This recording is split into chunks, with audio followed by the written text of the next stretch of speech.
Welcome to Snaptu's Cricinfo mobile phone service, offering comprehensive and up-to-the-minute information for all international and IPL matches. Let's start with the main Snaptu user interface. You'll see that Cricinfo sits alongside a few other applications. Clicking on the Cricinfo icon opens up the application, giving me access to live scores, fixtures, results, and let's go down to the news. England are playing the West Indies at Lords at the moment, so unsurprisingly the top story is about new man Graham Onions and his 5 wickets for 38 haul. I can scroll down the impressive detail and also select photo in the bottom left to see any associated images. Pressing back at the bottom right, I'll get back to the main cricket news menu and we'll go down and have a look at a few more stories. Let's go into this one and have a look at how the bowlers of Rajasthan got on.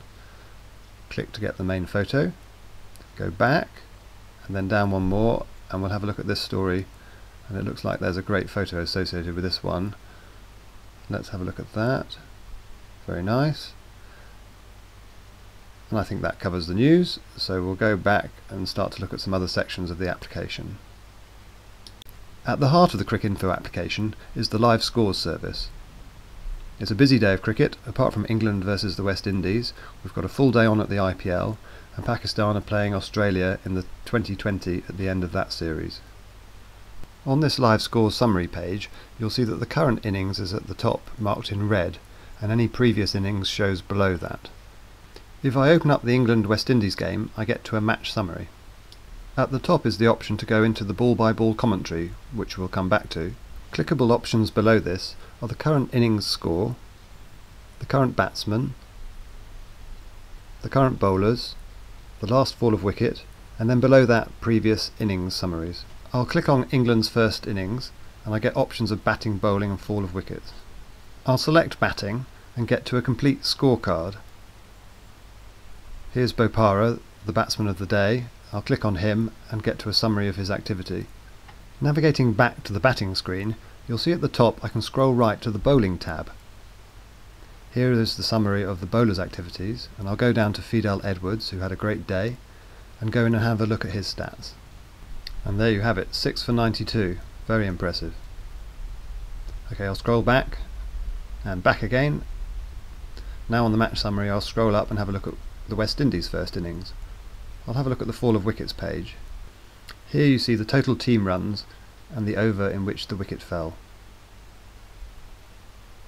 Back on the match summary screen, let's have a look at West Indies first innings.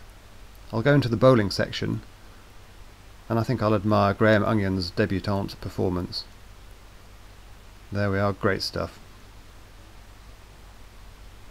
I want to have a look at the ball-by-ball commentary now, but for a bit of variety I think we'll scroll back to the live score screen and select a different match. How about Pakistan versus Australia? The ball-by-ball commentary is the first highlighted item, so I'll click on that, and here I am in the main commentary screen. Below the current innings score I can select either the current batsman or the current bowler and go and have a look at their stats. Below that I have the actual ball-by-ball commentary. So let's scroll down and have a look at some of the action. And there's a wicket, and I know that there was some big hitting earlier on, so let's scroll down a bit more. There you go, Watson 4, Watson 4, and I think if we go a bit further, yes, Watson 4. Okay, let's go back to the live scores summary screen. I'm following Bangalore in the IPL, and before we leave the live score section, I just want to go in and have a quick glance over what happened, and in the ball-by-ball commentary I'll get a summing up of how the match went. Things have certainly picked up for Shane Warne's Rajasthan Royals, but I'm afraid for my team Bangalore it's not looking too promising. Okay, I think that just about does it for the commentary and live scores section. I'll navigate back to the list of matches, scroll back up through them, just have one last look, and then let's get to the main menu. There is of course a fixture section, and in this we have the next few weeks of games, and then a results section. Now each of the results can be clicked on, and within that you'll get a complete list of innings scorecards. By way of example, let's go in and have a look at the Australia-Pakistan 5th ODI. And if I click on an innings, I get the same options I did in the live score section.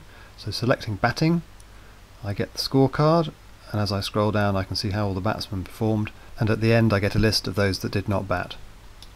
Okay, let's navigate back to the main results screen, and I'll navigate down and have a look at one more, Punjab versus Kolkata, and if I open up an innings, this time I'll select bowling, and here we have the expected list of bowling figures, and I can scroll left to the batting figures. There we are. And that pretty much brings me to the end of this tour. I'll navigate back now to the main user interface of Snaptu. I hope you like what you've seen, and remember, for cricket the weather application comes in very useful as well.